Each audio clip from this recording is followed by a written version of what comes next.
Okay, so on to the next Skip the Line reaction, man. We've actually got the last 4 Skip the Lines, and we completely all caught up with all the Skip the Lines, which is great. The booking form will open again today. Later today, I will open it up for that $3 price point, which I did promise you guys.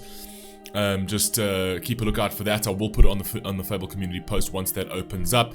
Those reactions, those Skip the Line reactions, will drop from Thursday. I'm only taking 20. I might take 25. I'm gonna drop them Thursday, Friday, and Saturday. Tomorrow and Wednesday, there's a series dropping, so lots of content coming there. Thursday, Friday, Saturday, this week's STLs will drop, and then next week, Monday, will be another series. So just to let you guys know what's going on.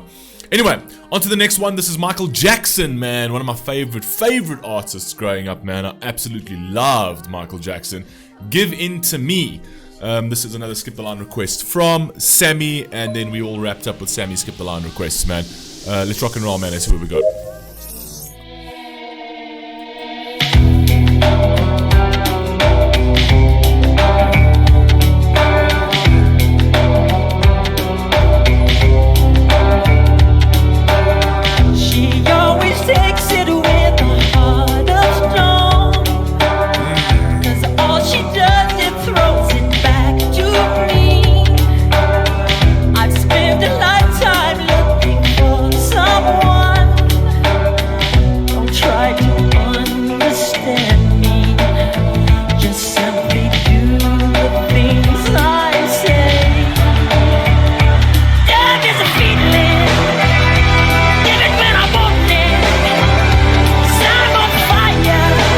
There isn't an artist alive today with this man's voice. There isn't his voice is like literally 1 in a billion. Like, you literally cannot get. He had such a unique voice. He was such a unique artist. He had such a unique style.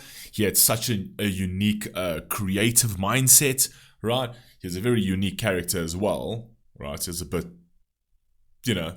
childish to a certain degree, outside of the work that he actually did, because when you listen to his artistry, it was all so mature, but then in his private life, it just looked like he was just very, he was still a child to a certain degree. But man, this guy was one of those, it's like I say, 1 in a billion, man. You don't get artists like this, man. He really was something completely unique from the day he was born.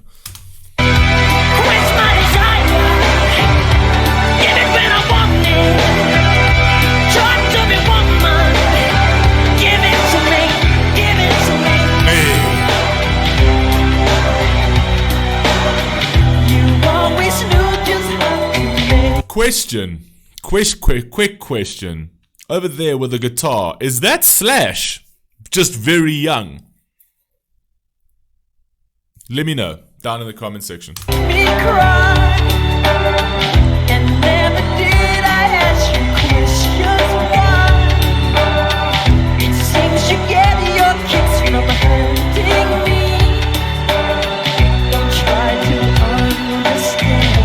That's when he still looked good.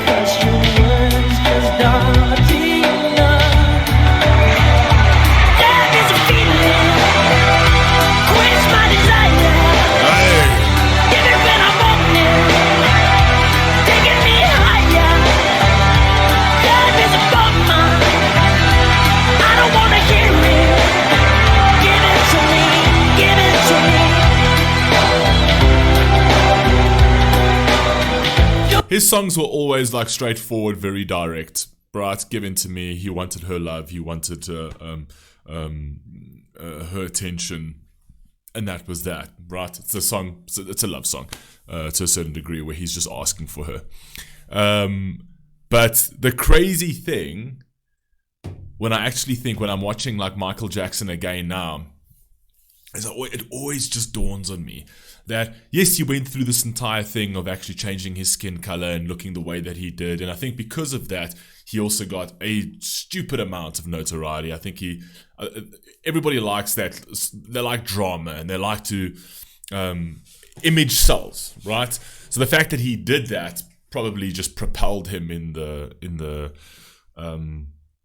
music game, purely because of the marketability of it. But I always ask myself why, because man, this guy was a bloody good-looking black man. He was such a good-looking black guy. Do you know what I mean? So it's like, why would you go and do that and try and like you damage your skin and damage your face, and that was never going to last a long time, right? And then you're going to have to deal with all the pain and agony of all of that when you were already a goddamn unbelievably good-looking black guy, right? Who already had a stupid amount of swag and all that kind of thing. You know, was it worth it? Was this worth it? Right? I don't know. There was rumors out there that said that he did it because he was in love with Diana Ross and he wanted to look like Diana Ross. I don't know how much validity there is to that. Right? But was it all worth it? I mean, the guy died at what, 51, 52? Come on, man. A legend like this, right? Suffering until his death. He was on painkillers and things like that because of what he did to his body. Come on, man. I mean, was it worth it? Come on.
Such a sick artist, man. He was such a sick artist. Really, really, really. And also all of his live concerts were just ridiculous, man.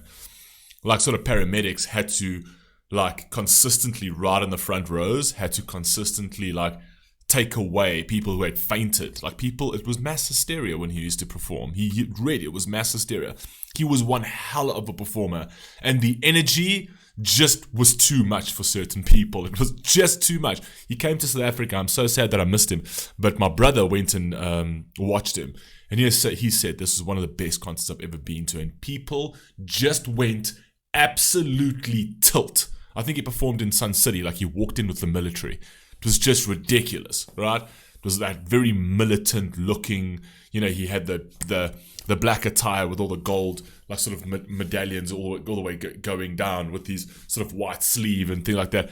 He said it was apparently absolutely ridiculous. I was still too young, but man, insane.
That is all I remember when I was a kid, right? The two biggest artists when I was a kid was Eminem and Michael Jackson, and they were just a little bit apart of each other in time. Like 1990s was Michael Jackson.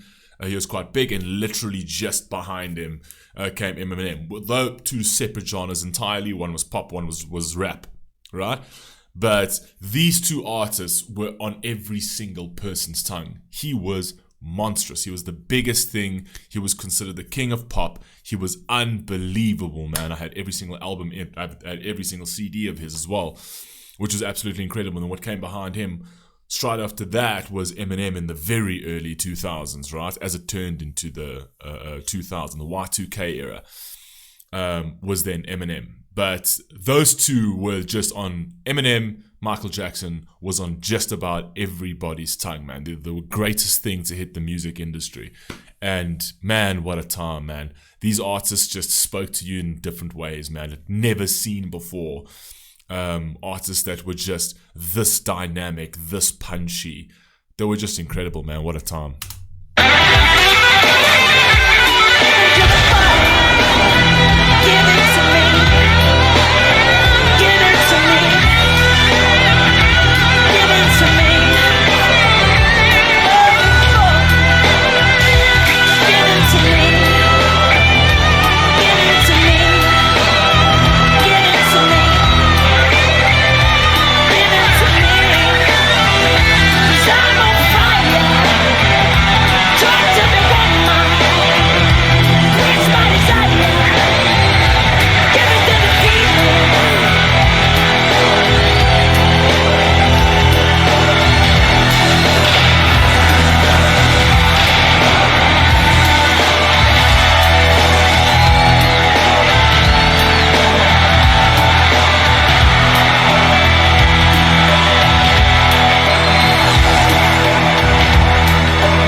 Seductive.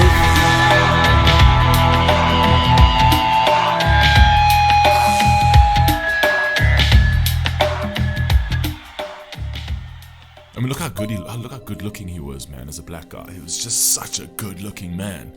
You know what I mean? You gotta love the 90s CGI effects as well, which is like somewhat ridiculous when you look at them today. But back then, they were like, oh my god, this is crazy. Love it, man. I love going back into the Michael Jackson era because I love everything he's ever put out. One of my favorite artists back then. Haven't heard Michael Jackson for a very long time, so this was a nice little dip back into the past. You guys let me know what you think down below, and I'll catch you in the next one. Peace!